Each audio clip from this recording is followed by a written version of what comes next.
Hora de Saúde. Oferecimento Oncológica do Brasil, Centro Avançado de Ensino, Pesquisa e Tratamento do Câncer.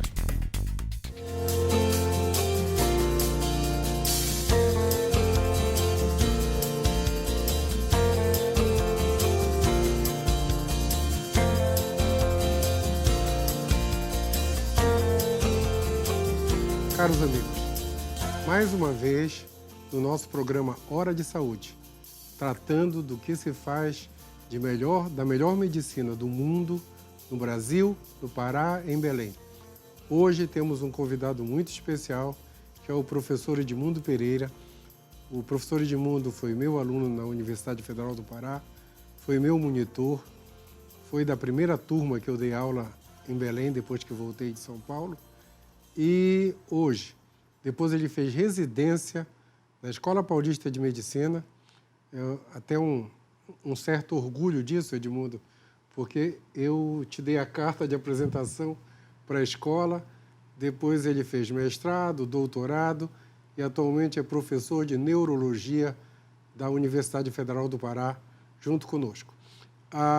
O doutor Edmundo vai discutir conosco hoje 2 ou 3 assuntos do interesse de todos. Um é dor de cabeça e o outro é acidente vascular cerebral, derrame. A minha avó falava estupor, e o pessoal mais antigo é congestão. Então, Edmundo, muito obrigado por ter vindo e eu vou te fazer a primeira pergunta, que é aquela do vizinho. Enxaqueca e dor de cabeça é a mesma coisa ou toda dor de cabeça é enxaqueca? Lógico que toda enxaqueca é dor de cabeça, mas toda dor na cabeça é enxaqueca? Não. As enxaquecas representam um grupo muito especial de dores de cabeça e que tem uma origem na vasodilatação, na dilatação das veias e artérias dos vasos do crânio, não é? Uhum. Então, nem toda dor de cabeça é enxaqueca, não. Eu sempre falo, as estatinas deram um salto enorme na área de cardiologia, na área de doenças cerebrais, por causa da regressão de placa. Hoje, a dor de cabeça tem um salto desses em termos de tratamento? Sim, nós também tivemos esse salto na década de 90 com o uso dos derivados do ergot, apesar de alguns terem sido removidos do tratamento por efeitos colaterais, mas um subgrupo deles ficou valendo até hoje. E nós temos também os bloqueadores dos canais de cálcio, que são bastante eficientes também no tratamento preventivo das enxaquecas. Dá para tratar na fase aguda com essas coisas ou a gente usa a velha dipirona? Os ergotes, derivados da ergotamina, eles são mais direcionados para a fase aguda, para as crises de enxaqueca, desde que a pessoa tome em um período hábil, até 30 minutos do início do quadro, não é? Já os bloqueadores de cálcio, eles são usados um pouco do ponto de vista profilático, quer dizer, faz-se um programa de tratamento de 1 a 3 meses e a pessoa toma diariamente a medicação.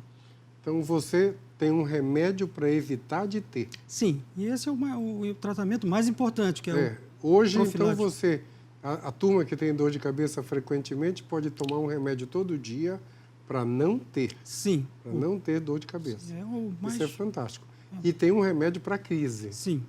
Toda vez que eu estou em crise, agora eu tenho são os derivados do ergo ainda? Sim, são os mais eficazes, não é? Mas é claro que durante uma crise, numa pessoa que está fazendo o tratamento profilático, a crise será de menor intensidade, terão menos crises e, mesmo assim, ela pode lançar mão dos analgésicos convencionais. Ela vai, na maior parte dos casos, resolve a crise. Edmundo, a enxaqueca tem um componente genético?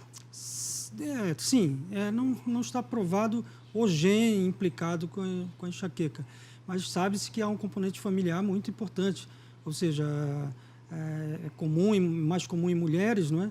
E é comum a gente saber que uma mulher afetada tem a sua mãe afetada, ou sua filha afetada, ou sua tia afetada também pelo mesmo quadro, não é? Indicando que existe, sim, um fundo genético aí. E tem relação de idade? Por exemplo, eu vou ter enxaqueca com 20 anos, com 30, depois da menopausa, mulheres, homens? Sim, também tem. A enxaqueca costuma afetar mulheres pré-menopausa, na época da menopausa, devido a relação de estrogênio que começa a cair, do hormônio, né, Feminino. e também pós-adolescência, não é? Ela tem esses dois picos, né? Mas como a enxaqueca admite uma causa multifatorial, quer dizer, são muitos fatores envolvidos no desencadear das crises, é muito frequente a gente ver isso numa população intermediária, que não está na menopausa e já passou da adolescência, como adulto jovem, por exemplo. E uma das causas mais frequentes que nós assistimos no dia a dia são exatamente as enxaquecas de origem intencional, pelo estresse, pela correria do dia a dia. Pelo mundo atual. Pelo mundo moderno. Hoje você pode ter dor de cabeça por causa do mundo. É, verdade. Principalmente atualmente. Sim. Né? Edmundo, deixa eu te falar uma outra coisa, explorando o que tu fazes. Quando uma pessoa tem um aneurisma, todo mundo hoje em dia fala, tem aneurisma no cérebro, aneurisma no cérebro. A última vez que eu estudei o assunto, o percentual era de que 5%, ou não sei quantos por cento de nós, nascemos com aneurisma no cérebro. Esse percentual ainda existe? Sim. Na verdade, esse número é um pouquinho maior. Tem uma série recente de necrópsias em pacientes assintomáticos que chegou em praticamente 10% da população. Né? Então, 10% das pessoas que estão no planeta têm um aneurisma no cérebro que não sabem. Sim, sim. Que não tem como saber, a não ser fazendo uma angiotomografia, é isso? Isso, mas é importante também dizer que grande parte dessas pessoas nunca vão ter sintomas relacionados ao aneurisma. Elas vão nascer, viver e morrer de outras causas. De outras causas, não do aneurisma. As pessoas que se manifestam a doença por ruptura do aneurisma, na verdade, são um grupo muito menor do que o contingente de pessoas que têm o aneurisma. Aneurisma da clínica? Sim, a ruptura do aneurisma que é o problema. Né? Hoje a gente sabe que o aneurisma, quando rompe, o principal sintoma, a propósito, é a dor de cabeça, mas é uma dor de cabeça tão típica, tão característica, é um quadro clínico dos mais característicos em medicina e neurologia. É muito intensa. É uma dor de cabeça explosiva, súbita, não relacionada a esforço físico, não relacionada a nada. Às vezes a pessoa está em repouso e acompanhada, ou não, geralmente com perda transitória da consciência, mas frequentemente com vômitos. Né? E evolui ao longo do tempo, ao longo das próximas horas, com rigidez da nuca. A nuca fica dura.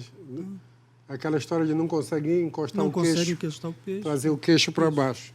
Não consegue fazer esse movimento. Porque a ruptura do aneurisma favorece o surgimento de uma meningite química. Não é por bactéria, não é por germe. Mas o sangue em contato com as meninges dá uma meningite também. Hoje, tratar um aneurisma tem que ser por cateterismo ou por cirurgia? Nós temos ainda essa dúvida, não é, a ser respondida. Eu acredito que nas próximas ainda vai levar algumas décadas para ser respondida.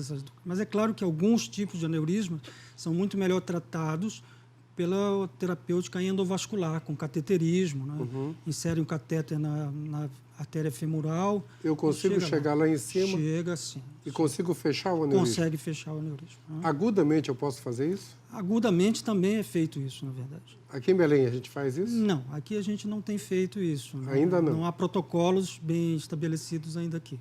Para fazer... Agudamente. Né? Agudamente. Não. Mas já existe no mundo. Sim. Rotina. Alguns serviços, inclusive em São Paulo, se faz. Eu trabalhei no Sírio-Libanês, lá faz de rotina, na verdade.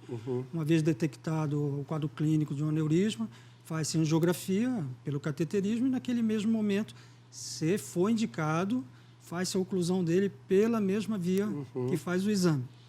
Certo. Mas alguns aneurismas não se resolvem pela via endovascular e esses têm que ser feita a microcirurgia. Né? Abre o cérebro. Com a abertura do crânio e faz uma microcirurgia. Praticamente não se move, não se mexe no cérebro, é na superfície do cérebro que a cirurgia se desenrola. É, na verdade, uma cirurgia de proteção para o cérebro. E localiza-se a artéria e o aneurisma e faz-se uma oclusão da artéria com clipe, com a inserção de um clipe de titânio. Né? Ainda é o clipe que usa. Isso, Tá. Edmundo, ainda para te aproveitar, já que tu és um neurocirurgião, tumor no cérebro é comum? Que percentual existe de tumores no cérebro? Essa é uma pergunta também muito importante, porque é no contexto da dor de cabeça, não é? Então, a dor de cabeça ela pode ser por um aneurisma, pode ser por uma enxaqueca, e pode sim ser por um aumento de pressão no interior do crânio, causada por uma massa expansiva que está crescendo de tamanho como um tumor, não é? Os tumores cerebrais no adulto, eles são relativamente, têm uma frequência não tão grande quanto, por exemplo, um tumor de outro órgão, um tumor digestivo ou do pulmão. A frequência chega a ser 5 vezes menor. Mas, uma vez que os sintomas se manifestam, né, os tumores do cérebro acabam sendo direcionados para o neurologista, e aí nós vemos que é uma doença que não é tão infrequente assim na população. Hoje, com o acesso à tomografia, à ressonância magnética, ficou mais fácil isso? Muito mais. Nós vivemos a era do diagnóstico por imagem, não há achismo mais. O médico não tem que achar que o paciente tem uma doença ou não. O médico tem que comprovar ao paciente se ele está enfermo ou não, se aquela dor de cabeça dele é uma enxaqueca, é um aneurisma ou é um tumor no cérebro. E a tomografia está à mão de todos. A tomografia tem agora no pronto-socorro. Em todos os lugares tem. Deixa eu te fazer uma pergunta que me deixa em dúvida. Uma dor de cabeça frequente vai fazer a tomografia. Tem que fazer a tomografia comum ou tem que fazer uma angiotomografia? Pois é, a angiotomografia ela é reservada para quando eu suspeito que existe uma doença vascular. Então, vamos lá. A pessoa tem uma dor de cabeça, está indicado fazer apenas uma tomografia. Naquele resultado, naquele momento da tomografia, eu percebo que houve um sangramento, ou há uma lesão que lembra um aneurisma. Aí eu passo para complementar o exame de tomografia com a angiotomografia. Para quem não sabe, angiotomografia, eu injeto contraste na veia, e esse contraste vai para o cérebro e forma todas as artérias do cérebro vão aparecer. E se alguma tiver com algum defeito, nós vamos achar. É um exame comum hoje, do dia a dia. A angiotomografia complementa a tomografia. Mas uma outra pergunta também de aluno de medicina agora. A tomografia é melhor que a ressonância magnética? Ou a ressonância magnética é melhor para a tomografia? Ou tem indicações precisas cada uma? Essa é uma pergunta que os pacientes sempre fazem para a gente, né? Do ponto de vista de triagem, eu estou com uma dor de cabeça. Então, olha, faça uma tomografia, porque a sensibilidade da tomografia para detectar lesões no cérebro, ela é praticamente equivalente a uma ressonância. É claro que a ressonância, uma vez que você detecta uma lesão no cérebro, a ressonância é insuperável para caracterizar, para delinear a lesão e para dar, inclusive, arriscar alguns diagnósticos da lesão em si, né? Mas para um screening, para um exame geral da pessoa... Para pesquisar uma a causa, tomografia a tomografia é suficiente. Que fantástico. Uma tomografia bem feita, com cortes finos, a gente consegue detectar a maior parte das doenças. Para mim, quando eu me formei, só existia o raio-x. E eu nunca entendia por que se pedia um raio-x de crânio se não dava para ver nada. Né? Só quando tinha quebrado a cabeça, digamos assim. O curioso da tomografia é que o inventor dela, foi Hounsfield em inglês, era um engenheiro elétrico que ganhou o prêmio Nobel com ela. De tão importante que ela revolucionou a neurologia. Não, eu falo para os meus alunos que hoje a gente faz uma necrópsia, entre aspas, no indivíduo vivo. Sem né? dúvida, sem dúvida. Usando a tomo e a ressonância. Sem dúvida. Fantástico isso. Nós vamos parar um instantinho, porque eu quero tratar contigo em seguida de acidente vascular cerebral. Só um minutinho que nós já voltamos.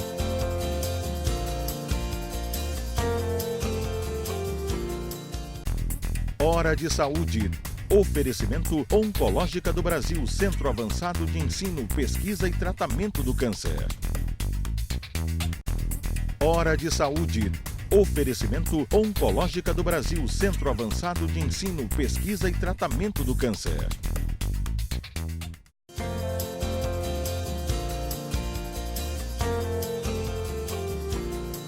E vamos continuar conversando com o professor Edmundo sobre doenças do cérebro. E vamos entrar em detalhes agora sobre os acidentes vasculares cerebrais. Acidente vascular cerebral antigamente chamava congestão. Todos nós ouvimos uma frase dos nossos avós que diz assim: Meu filho, não pode tomar café quente sem ir na chuva que dá congestão. Não pode tomar banho depois do almoço que dá congestão. Isso tem uma coisa de verdade com hipertensão, né? Quando a gente passa do frio, do calor para o frio, a pressão às vezes vai perto de 40. Mas, voltando ao Edmundo. Professor Edmundo Pereira, me fala uma coisa. Eu estava num evento científico há uma semana e o médico falou assim mesmo: neurologista, há 30 anos atrás, só servia para fazer diagnóstico, né? Não, só fazia diagnóstico brilhante, mas não resolvia nada. Hoje, você trata um AVC agudamente.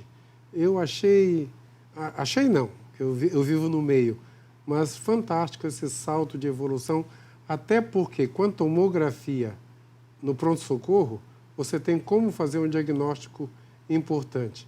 Me fala, me atualiza em alguns segundos em termos de AVC. Qual foi o grande salto que nós aprendemos nesses anos todos?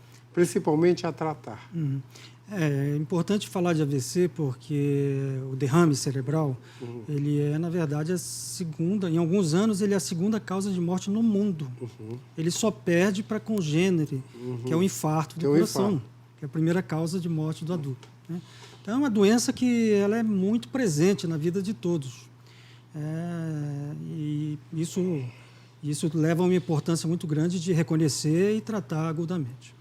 A maior parte desses AVCs acontece por oclusão de uma artéria, de um vaso que leva sangue para o cérebro. Essa oclusão, ela acontece normalmente subitamente e ela precisa ser tratada também de uma forma muito prestimosa, muito rápida, não é? E o grande salto no tratamento foi exatamente esse. Foi o surgimento das terapêuticas endovasculares, através do cateterismo pela artéria femoral. Leva-se um catéter, identifica-se a área de obstrução e ali há duas possibilidades. Uma é dissolver aquele coágulo, aquela oclusão, por meio de uma substância química, que é trombolítica, chamado um agente trombolítico, ou remover aquela obstrução através de um dispositivo mecânico conhecido como stent. Isso, sem dúvida alguma, trouxe uma perspectiva de tratamento eficaz e está estatisticamente comprovado que reduz muito tanto a mortalidade quanto as sequelas dos pacientes. Então, isso é, sem dúvida, um grande avanço na neurologia. A minha geração, eu já tenho 38 anos de médico, a minha geração já achou o máximo a evolução com a fisioterapia. Né? Quando chegou a fisioterapia, porque antes alguém tinha um AVC e morria de desidratação, porque não pedia água e não pedia comida, o pessoal esquecia de dar água e de comida. Mas ele está desidratado, mas ele não pediu, mas ele não fala. Como é que ele vai pedir? Então, ficava colocando o travesseiro na cama de baixo. Depois veio a fisioterapia e deu um salto fantástico na melhora do paciente com AVC. Hoje, você tem a chance de trombolizar, né? A grande preocupação é saber se o AVC é isquêmico ou hemorrágico. Sim. Né? Que o hemorrágico, você tem uma hemorragia. O percentual disso aí, qual a porcentagem de AVC isquêmico e AVC hemorrágico no pronto-socorro? Você que trabalha lá. A última grande estatística do pronto-socorro não é diferente das grandes estatísticas que nós temos no mundo. Nós temos entre 85% a 90% dos casos que são isquêmicos, ou seja, por oclusão de uma artéria. Então, a chance de ser oclusão é muito maior? Muito maior, sem dúvida. Apenas 10%, 15% a 10% dos AVCs foram por hemorragias no cérebro. Então, é obrigatório hoje um AVC, a tomografia imediata? Sem dúvida, sem dúvida. Obrigatório? Sem dúvida alguma. Em Belém, no serviço público, os hospitais têm isso? No pronto-socorro, nós sabemos que sim, a tomografia é disponível 24 horas. Né? A pessoa é quase imediata? Imediata. Há muito pouco empecilho para ser feito o exame. Uma vez que a pessoa chega acolhida, identificada pelo clínico como uma suspeita de um AVC, ela imediatamente é encaminhada para a tomografia e esse exame é feito sem sem grandes demoras, sem grandes problemas. Aqui em Belém, a gente já está fazendo trombolítico? Aqui ainda Hoje? ainda não fazemos aqui. Né? Há alguns... Porque isso é uma coisa nova no mundo, né? É relativamente novo, sim. Há alguns protocolos que estão muito bem estabelecidos para fazer o trombolítico. Inclusive, a própria Agência Nacional de Saúde já liberou isso, quer dizer, já faz parte do SUS, isso, mas, infelizmente, isso ainda não está disponível para a gente aqui. É questão só de política de saúde. Então. Provável que sim, até porque requer um serviço de angiografia para fazer o exame e, a partir do exame, decidir se a melhor terapia vai ser o trombolítico, a substância química, ou se vai ser o dispositivo mecânico. Mas, para isso, requer que tenha o serviço de angiografia. Eu não posso trombolizar na mão, na veia, como no infarto? Não, você precisa fazer um cateterismo seletivo, que a gente chama. Na hora? Na hora. 4 horas e meia, é isso? De preferência até 4 horas e meia. 4 horas e meia. Alguém teve um AVC, chegou no hospital, eu estou correndo, o tempo curto. Está correndo. Tá. Faço um cateterismo, coloco um catéter lá para decidir se eu vou usar uma injeção ou se eu vou tentar colocar um stent. Isso. Basicamente é isso. Né? Faltou só o passo da tomografia. A pessoa sofre acidente, e é importante também assinalar que 80% dos acidentes ocorrem em casa. Acidente vascular cerebral. O derrame cerebral ocorre em casa. Então, até o SAMU ir buscar o primeiro atendimento, chegar e você faz a tomografia, uma vez diagnosticado que é isquêmico mesmo, confirmado, aí você parte para o cateterismo. Né? Então, eu tenho que ter uma sala de cateterismo no pronto-socorro. Sim, teria. Isso precisa, né? Nós ainda não temos. A incidência de AVCs é muito grande. Para ter uma ideia, num plantão normal de 12 horas, nós, em geral, diagnosticamos 5 a 7 pacientes com AVCs. Num plantão de 12 horas, normal. É quase um por hora. Muito frequente. Quase 1 por hora. Principal causa dos AVCs, aterosclerose? Sim. Então é o cigarro, diabetes, pressão alta. A mesma coisa fatores de risco infarto. para o infarto. Então, esses fatores de risco do infarto, só para lembrar, que eu acho que todo mundo devia saber, isso são 9. Né? Idade, herança genética, cigarro, letal, estresse, diabetes, pressão alta, obesidade, falta de exercício e colesterol alto. O LDL, colesterol alto. O LDL é a sigla em inglês do mau colesterol. Mas eu tenho uma paciente velhinha que ela diz que LDL é a sigla de logo Deus leva. LDL alto. Hoje, no LDL, no último trabalho de março agora, o LDL é 40, tá? De 40 para baixo. Eles conseguiram LDL de 20 e de 40. Com 20, as placas regrediram 80%. Com 40, que a gente consegue com estatina, as placas regrediram 60%. Então, hoje, no mundo inteiro, eu falo para os meus alunos, se o pai de vocês não estiver tomando estatina, vocês vão ser parricidas. Né? Parricidas é matador de pai. Que um dia desse alguém confundiu. Edmundo, então, voltando ao assunto, um AVC hoje, em Belém, como ele é tratado? No pronto-socorro? O isquêmico ou hemorrágico? No momento que acontece, é chamado, acionado, uma vez diagnosticado, é chamado neurologista, ou neurocirurgião de plantão, e nós, quem tiver de plantão, dá o diagnóstico e começa uma terapia que é para prevenir desidratação, fazer correção do sódio, do sal, da pressão e melhorar a perfusão, melhorar a irrigação de sangue para o cérebro. Porque, no caso do AVC isquêmico, principalmente, ocorre que a área central que faltou sangue morre na hora, em alguns minutos. Mas a área periférica do AVC, ela é viável. E se você fizer um bom tratamento que possibilite uma recanalização ou uma reperfusão, que o sangue volte a circular nessa área periférica, você diminui muito as sequelas. A volta é quase total. Pode recuperar completamente, sim. Eu assisti a tua defesa de tese de doutorado. Era a respeito disso, tratar a penumbra. Isso. Né? Aliás, está tendo um eclipse hoje, vai ter um eclipse hoje. Me diz uma coisa, Como é essa nova classe de medicamentos em que eu trato para regredir o máximo possível? Bem, nós, da mesma forma que a cardiologia lança mão das estatinas, que foi uma revolução também para vocês, nós também estamos tendo uma revolução em andamento, que são o grupo das apixabanas, né? Que é uma medicação que a gente sabe antes do AVC, que ela usada, ela melhora muito, reduz muito a incidência desses AVCs. Mas na hora do AVC, nós só temos realmente os trombolíticos químicos ou os dispositivos mecânicos, né, para resolver isso, né, do ponto de vista de intervenção aguda, né.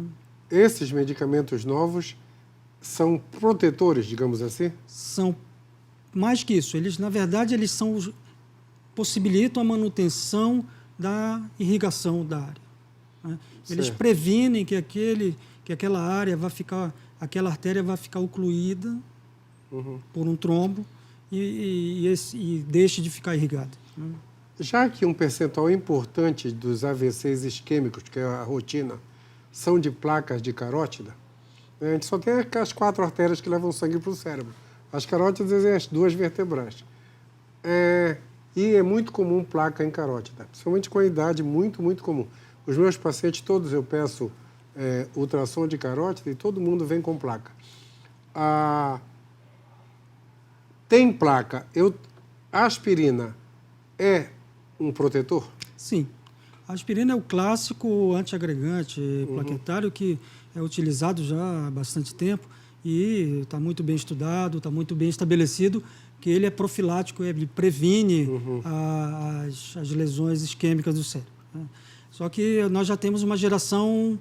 Esses novos anticoagulantes, eles têm uma ação melhor que a aspirina? Tem, e tem menos efeitos colaterais. Eu tenho uma droga que já é melhor que... Umas drogas, né? Três são grupos. 4 no mundo. Não, tem 4. Aqui no Brasil ainda não tem uma. Então, são 3. Tá? Essas 3 drogas já protegem muito mais do que a aspirina. Sem dúvida. Fantástico, isso. Fantástico, Edmundo. Fantástico. Até a semana que vem, uma semana abençoada para todos. Espero que a gente tenha tirado um monte de dúvidas a respeito de derrames e dores de cabeça.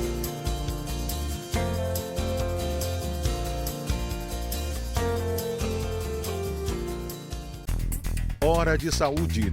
Oferecimento Oncológica do Brasil, Centro Avançado de Ensino, Pesquisa e Tratamento do Câncer.